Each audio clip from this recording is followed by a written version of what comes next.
ಈ ಹಿಂದೆ ನಾನೇನು ನಮ್ಮ ಧರ್ಮಸ್ಥಳ ವಿಚಾರದಲ್ಲಿ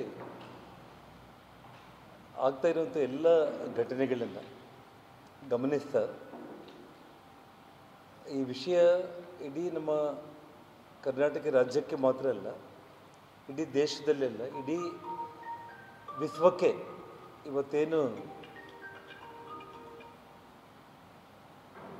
ನಮ್ಮೊಂದು ಹಿಂದೂ ಧರ್ಮದ ನಮ್ಮ ಧಾರ್ಮಿಕ ಭಾವನೆಗಳಿಗೆ, ನಮ್ಮ ಪುಣ್ಯಕ್ಷೇತ್ರಗಳ ಮೇಲೆ ಎಡಪಂಥೀಯ ಮನಸ್ಥಿತಿ ಇರುವಂಥ ವ್ಯಕ್ತಿಗಳು ನಗರ ನಕ್ಸಲೀಯರನ್ನುವಂಥ ಒಂದು ಹಣೆಪಟ್ಟಿ ಕಟ್ಕೊಂಡಿರುವಂಥ ವ್ಯಕ್ತಿಗಳು ಇದರಲ್ಲಿ ಭಾಗಿಯಾಗಿದ್ದಾರೆ.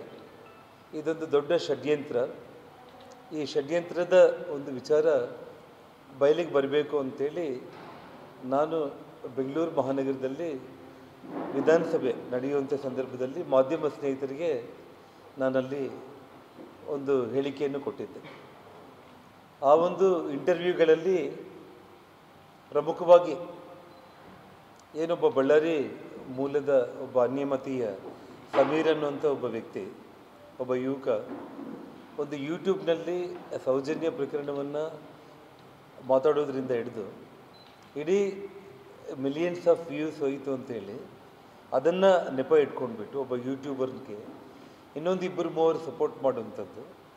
ಆನಂತರ ಈ ಫೇಸ್ಬುಕ್ಗಳಲ್ಲಿ ಮತ್ತು ಯೂಟ್ಯೂಬ್ಗಳಲ್ಲಿ ಒಂದು ದೊಡ್ಡ ಮಟ್ಟದಲ್ಲಿ ಧರ್ಮಸ್ಥಳಕ್ಕೆ ಅಪಖ್ಯಾತಿ ತಗೊಂಡು ಬಂದು ಧರ್ಮಸ್ಥಳಕ್ಕೆ ಹೋಗಿ ಬರುವಂಥ ಭಕ್ತರಿಗೆ ಒಂದು ಭಯದ ವಾತಾವರಣ ಸೃಷ್ಟಿ ಮಾಡಬೇಕಂತೇಳಿ ಏನು ಪ್ರಯತ್ನ ಮಾಡಿದರು.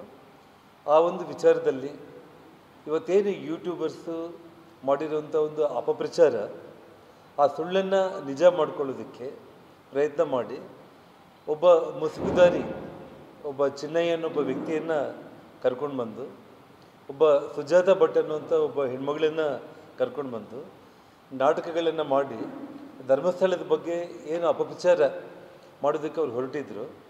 ಇವತ್ತು ಎಲ್ಲ ನಮ್ಮ ಮಾಧ್ಯಮ ಸ್ನೇಹಿತರುಗಳ ಮೂಲಕ SIT ಮೂಲಕ ಇದೆಲ್ಲವೂ ಕೂಡ ಷಡ್ಯಂತ್ರ ಅನ್ನುವಂಥದ್ದು ವಿಚಾರ ಅವತ್ತು ನಾನೇನು ಹೇಳಿದೆ ಅದು ಇವತ್ತು ಹೊರಗಡೆ ಬಂದಿದೆ. ಈ ಷಡ್ಯಂತ್ರದ ಹಿಂದೆ ನಮ್ಮ ಕರ್ನಾಟಕ ರಾಜ್ಯದಲ್ಲಿ ಒಬ್ಬ IAS ಅಧಿಕಾರಿಯಾಗಿ ಕೆಲಸ ಮಾಡಿರುವಂಥ ಶಶಿಕಾಂತ್ ಸೆಂಥಿಲ್ ಅವರ ಕೈವಾಡ ಇದೆ.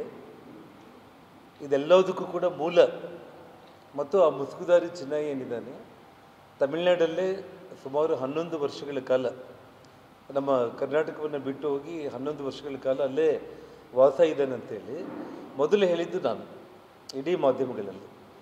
ಯಾರಿಗೂ ಕೂಡ ಮುಸುಕುದಾರಿ ಯಾರು, ಯಾವ ಊರು, ಎಲ್ಲಿಂದ ಅನ್ನೋದು ಗೊತ್ತಾಗಿದ್ದಿಲ್ಲ.